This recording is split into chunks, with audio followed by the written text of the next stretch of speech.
জঙ্গলের এক বাঘছানার নাম টিমু। রাতে সে ভয় পেত বনে। ঘন্টা অরণ্যে ছোট বাঘের বাচ্চা টিমো আজ রাতে খুব ভয় পেয়েছিল। একদিন বাঘিনী মা ছানা টিমুকে বলল, যে ভয়কে দেখে হাসে সেই সাহসী। যিনি ভয়কে হাসেন তিনি সাহসী। মায়ের কথায় সাহস পেল টিমু।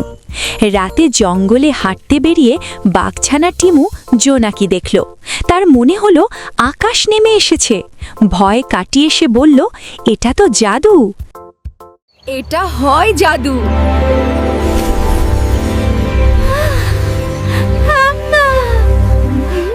রাতের বনে জোনাকি দেখে বাঘছানা টিমু আর কখনো অন্ধকারে ভয় পেত না। অন্ধকার রাতে বনে জোনাকি দেখে টিমো নামের বাঘের বাচ্চাটি আর ভয় পেল না। এই গল্প থেকে শিখতে পারি, ভয়কে করতে হয় জয়।